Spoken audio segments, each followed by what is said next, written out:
Hi everyone! Welcome to the Empath Tarot. It's another love reading, timeless and general. Take what resonates lang po. Maybe some part of the reading makaresonate kayo, some part of it hindi. Totally makaresonate na parang kwento ninyo ito. Or hindi naman talaga dahil maraming mga energies, iba't ibang mga sitwasyon, love story, love connections. Kung ano yung mas malakas, mas marami, yun ang ating masasagap. Spirit guide, send me messages. Anong love connections ito, lessons in life, and guidance ang nais yung ipabatid sa amin. Mga aral at gabay sa buhay, pag-ibig. Okay, ang dami nito, oh. Yan. We have Two of Wands.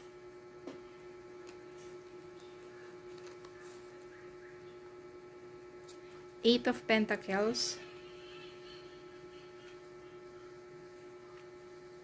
Nine of... No, this is not Nine of Swords. Four of Swords. Yan. Queen of Swords. Seven of Cups. Knight of Cups. Death. Nine of Cups. Knight. Ito naman 9. The High Priestess. Nine of Swords. And 10 of Cups. Ayusin natin.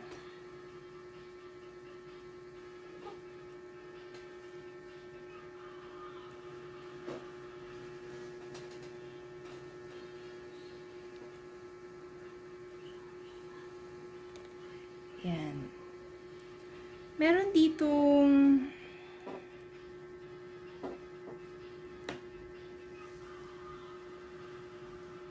Death card.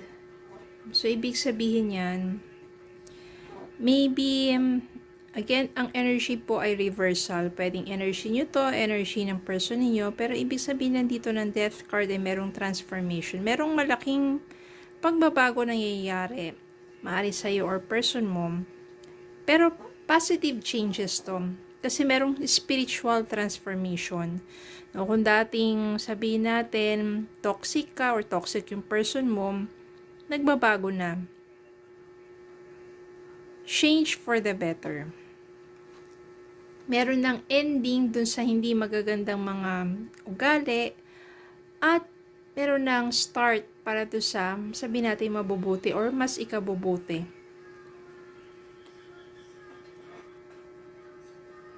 Ito kasi yung time na maaring yung person mo masyado pang maraming mga hindi magagandang kaya ikaw na mismo yung pumutol ng ugnayan ninyong dalawa. Gusto mo kasi yung totoo, yung tapat sa'yo, gusto mo yung honest sa'yo. Nakikita mo, ang dami yung mga kasinungalingan, kaya ikaw na rin mismo yung nag-end ng connection ninyong dalawa. But then again, na nawala ka sa buhay niya, maybe doon niya na-realize, no? Na magsupikap siya. Siguro dati tatamad-tamad yan umaasa lang sa'yo Pero doon niya na-realize na kailangan niya magsumikap. Kailangan niya maging mature. Kailangan niya maging responsable na hindi lang aasa sa'yo. Kaya dito, nagsumikap naman yung person mo.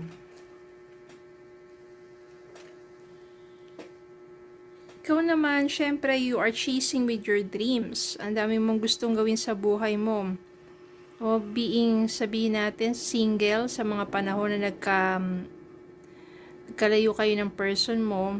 Dahil mas pinili mo na lang na mapag-isa muna kaysa naman kasama nga kayo. Pero ganun, marami rin kaguluhan, di ba? Kasi nga, irresponsable ang iyong person.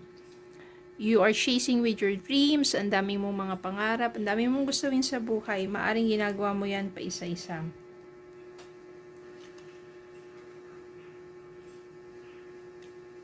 You are planning for a greener pasture. Ibig sabihin yan, maaaring tinitignan mo yung mga possibilities, no, to travel, maybe sa ibang bansa, doon mo mahanap ang iyong kapalaran. Dahil, ayaw mo na lang ma-stress pa, no, pagdating sa love life. Kaya mas nagre-relax ka muna, gusto mo payapa ang isipan mo, just more on meditation. Eventually, yung person mo, ayan na, meron na siyang fear sa sarili niya. Nagkakaroon na siya ng anxiety. Hindi na siya masaya kasi palagi kanyang iniisip. Kasi, maaring na-realize na niya yung mga pagkukulang niya at mga nagawa niya sa'yo. Oo nga, di ba? Yung pagiging irresponsable. So, your person keeps thinking of you. At ito yun. Gusto niyang bumalik. Gusto niya mag-offer sa'yo ng another relationship, start of a new beginning. So, nandyan yan, manunuyo yan. Susuyuin ka niya. Gusto niya maibalik yung kung saan kayo nagsimula. Yun nandyan yung being sweet, yun nandyan yung attraction, nandyan yung warmth, nandyan yung init ng inyong pagmamahalan. Nakatulong naman yung bagay na sabihin natin, mismong pagputol sa connection ninyo sa mga panahon na nagpapakita siya being childish, immature, irresponsible. Siguro, naging aral na rin talaga sa kanya yon. Tinuruan mo siya ng, sabihin natin, in order for that person na magkaroon ng isang maayos na relasyon, kailangan niya munang mag-grow sa sarili niya. Kailangan niya maging responsable. Well, nandito si Ten of Cups. Maaring tanggapin mo ulit tong taong to. Kasi nakita mo rin naman sa kanya na natuto na siya sa kanyang pagkakamali, na-realize na niya yung kanyang mga pagkukulang, kanyang immaturity, at nakita mo rin naman yung malaking pagbabago sa person na yun. Kaya nandito yung death, oh. Yan. Then, yung high priestess dito, ibig sabihin, you know, malakas ang iyong emotional stability at alam mo sa sarili mo na mapagkakatiwalaan mo na ang person mo this time around. Meron kang gut feeling eh. Alam mo, deep within you, nararamdaman mo rin yung tunay na pagbabago ng person mo. Kaya, maybe, eto na nga, you give that person a chance at magkakaroon naman kayo ng happy reunions. Ibig sabihin yan, binigyan mong panibagong pagkakataon, this will be a long-term relationship na. Maybe naghiwalay kayo before, no? Pero pinatunayan naman ng person mo na nagbago na siya. There will be so much happiness. And it may be lead into marriage. Yan. You will build a family together. Long-lasting, stable, secured relationship. And sometimes, kailangan mo lang talagang minsan mag-sacrifice.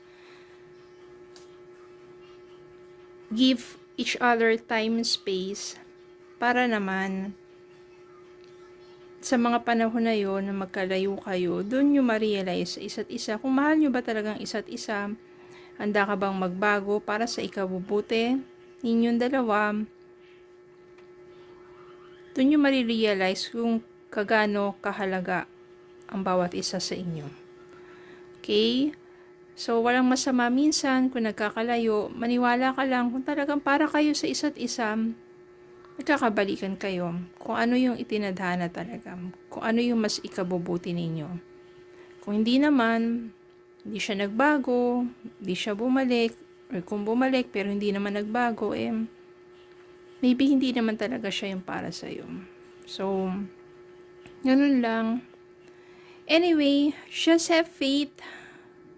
Continue to love yourself.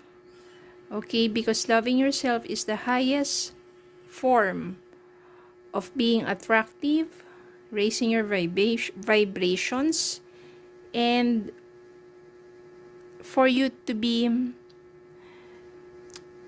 magnetic in many blessings in life. Okay, so yun lang po. Maraming salamat po for watching. Please don't forget to like, share, comment, and subscribe.